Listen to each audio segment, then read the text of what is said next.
स्वागत है आप सभी का आपके अपने YouTube channel determination study platform में। दोस्तों आज हम बात करने वाले हैं क्लास 10th के पहले चैप्टर के बारे में जिसका नाम है वास्तविक संख्या। दोस्तों इसमें हम बताएंगे आप लोगों को यूक्लिड विभाजन प्रमेयिका और उसके एल्गोरिथम के बारे में। यूक्लिड विभाजन प्रमेयिका को हम सामान्यतः अंग्रेजी भाषा में यूक्लिड डिवीजन लेमा भी कहते हैं। दोस्तों प्रमेयिका की अगर हम बात करें तो प्रमेयिका वे होती हैं जिनसे हम तथ्यों को सिद्ध करते हैं। प्रमेयिका एक सत्य कथन है जिनसे हम किसी भी कथन को सिद्ध करते हैं।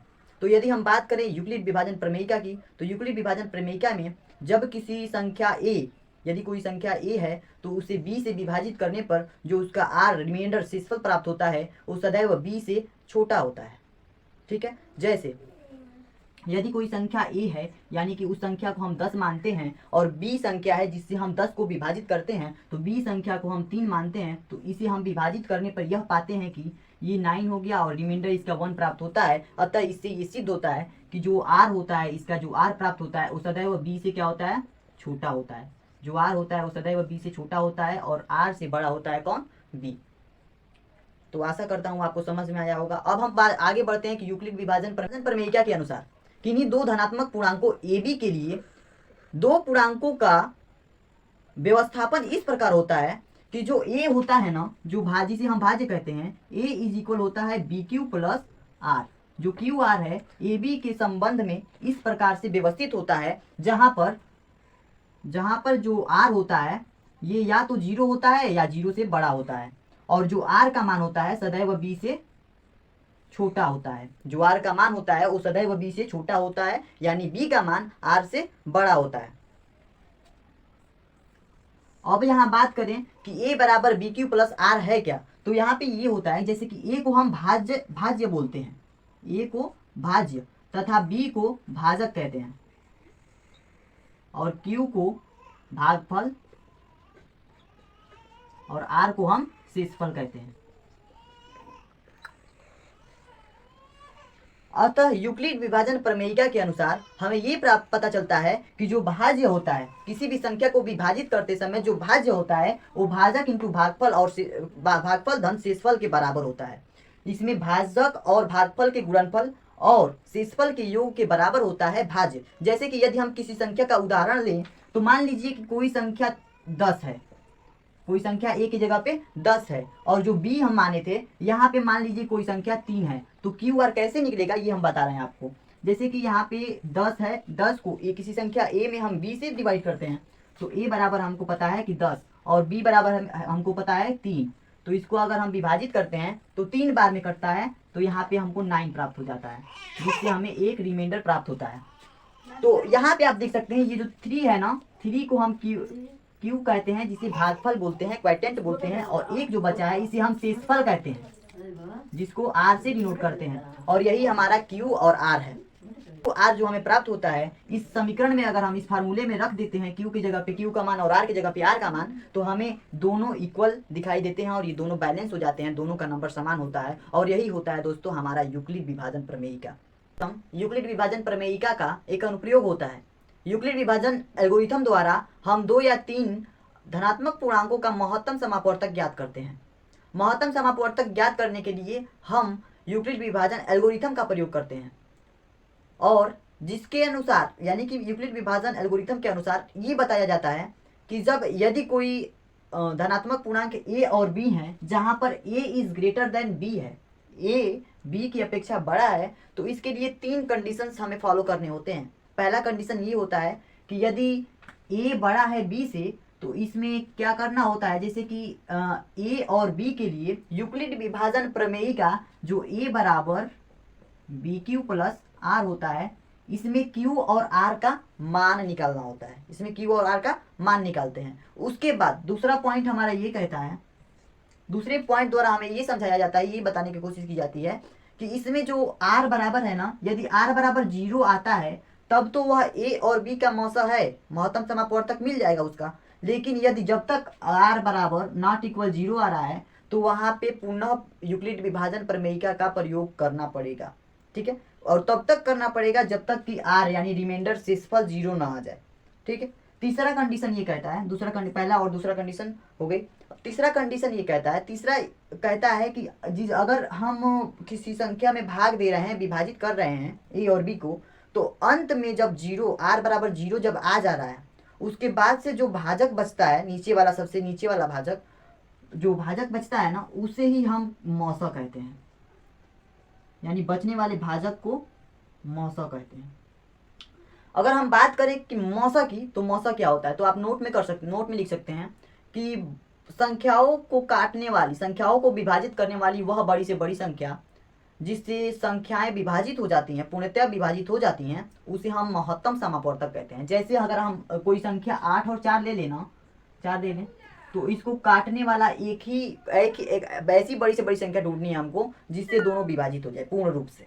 तो यदि हम 2 से काटेंगे तो ये तो छोटी संख्या होगी, और इससे बड़ी चूंकि हम काटना चाहें तो 4 से काट सकते हैं। 4 दूनी 8 और 4 एक नम में 4, अर्थात ये 4 से कटने वाले, यानी 4 सबसे बड़ी संख्या है जिससे ये दोनों विभाजित हो जाएंगे। तो ये 4 क्या होगा, इसका मौसा होगा, यही इसका मौसा होगा। तो आशा करता हूँ यूक्लिड विभाजन एल्गोरिथम के बारे में आपको तीनों कंडीशन समझ में आए होंगे।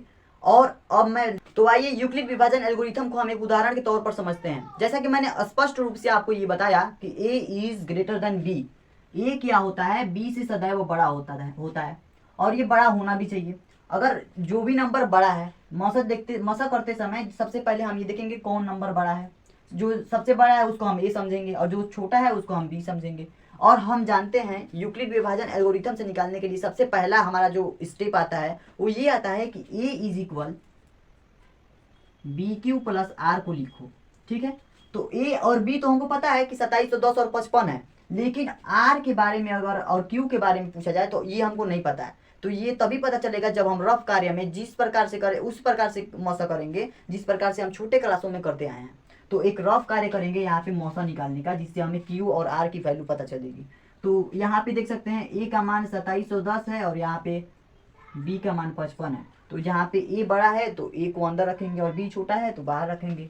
इसको भाग देंगे तो 55 में 4 से भाग देंगे, 4 से गुणा कराएंगे, 4 पच्चे 20 के शून्य हासिल 2, 4 पच्चे 20 और 2 22। एक बच गया, 5 बच गया, एक कट जाएगा, 0 हो जाएगा। फिर से 9 बार में काटो, 9 पच्चे 45 के 5, 9 पच्चे 45 और 45 4 49, ये यहाँ पे 5 हो जाएगा और यहाँ पे 2। अब ये कट गया।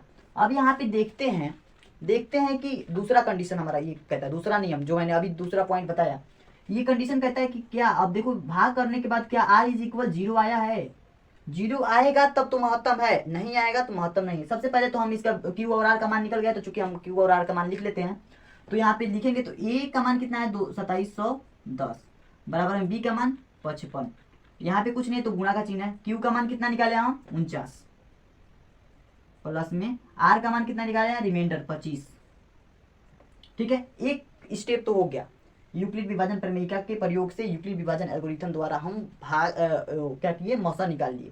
अब इसके बाद से दूसरा स्टेप ये कहता था कि जब r इज इक्वल 0 नहीं आ रहा है, तो r is equal not equal 0 है, r इज नॉट इक्वल 0, तब 0 नहीं है, तब इस कंडीशन में हम कहे थे कि यूक्लिड विभाजन प्रमेयिका का पुनः प्रयोग करेंगे।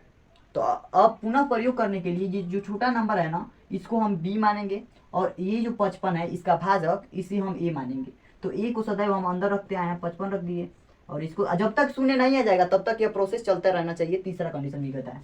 तो ये 25 से जब करेंगे ना तो 25 दूना के 50 बच जाएगा कितना 5, ये कट गया, 5 बच गया। क्या अब इसको भी लिख लेंगे हम इसके रूप में, a बराबर बी क्यू प्लस आर के रूप में। तो a बराबर, यहाँ भी हम a बराबर बी क्यू प्लस आर के रूप में अगर लिखें तो क्या होगा, a बराबर बी क्यू प्लस आर, तो a की जगह पे क्या माने हम 55 बराबर में b की जगह पे 25, और q क्या निकला है हमारा 2, प्लस में r क्या प्राप्त हुआ है 5, यानी रिमाइंडर हमें 5 मिला है। क्या अब रिमाइंडर 0 आ रहा है, क्या अब यहाँ पे रिमाइंडर 0 आ रहा है, नहीं आ रहा है, क्योंकि यहाँ पे 5 है। तो r इज नॉट इक्वल 0, जब तक नहीं आएगा तब तक हमको इस प्रोसेस को छोड़ना नहीं है। तो अगर हम यहाँ पे इसको अब b माने और इसको a माने तो पुनः यही कार्य चलेगा यूक्लिड विभाजन प्रमेयिका वाला। तो 25 अंदर चला जाएगा और 5 बाहर। 5 से जब इसको भाग करेंगे तो अब कट जाएगा, 5 पचे 25। अब इसका क्या आ गया, रिमाइंडर 0 आ गया। चलिए अब ए बराबर क्या होता है बी क्यू, जब तक खत्म नहीं हो जाता तब तक हमको ये प्रोसेस करते रहना है, प्लस आर। तो ए का मान हम क्या माने हैं 25, बराबर में बी का मान 5 और क्यू का क्या निकला है 5, प्लस में आर क्या आ गया 0। ठीक है, अब हम लास्ट जो तीसरा चरण है, तीसरा स्टेप था इसमें विपरीत विभाजन एल्गोरिथम में, वो ये कहता है कि जब अगर रिमाइंडर 0 आ जा रहा है ना, तो 0 से जो भाग, 0 के पहले जो भाग किया गया है जिस भाजक से, उस भाजक को ही हम मौसा कहते हैं। ठीक है, तो यहाँ पे 0 के, या तो आप ये लिख सकते हैं कि 0 के जो ऊपर वाला यानी कि दूसरे नंबर में, दूसरे स्टेप में जो ऊपर वाला जो आता है, जो संख्या आती है वही उसका मौसा कहलाती है। या तो आप इस तरह से समझ सकते हैं कि 0 जब आ जाएगा शेष में, तब 0 से उसके जस्ट ऊपर वाला जो भाजक होता है उसे हम क्या कहते हैं मौसा कहते हैं। अर्थात इसका मौसा क्या होगा, मौसा बराबर 5। ठीक है, ये हमारा आंसर हो जाएगा। तो आपको मैं बता दूं तो ये जो चीज़ है इसको आपको एग्जाम में नहीं करना है, आपको यही बस दिखाना है। ठीक है, इसको आप रफ कार्य करेंगे और इसको आप एग्जामिनर को दिखाएंगे, वहाँ पे आप कॉपी में अच्छे से लिख करके कि ये किससे लिया गया है, यूक्लिड विभाजन प्रमेयिका से लिया गया है, जिसमें A equal B Q plus R के बारे में बताया गया है।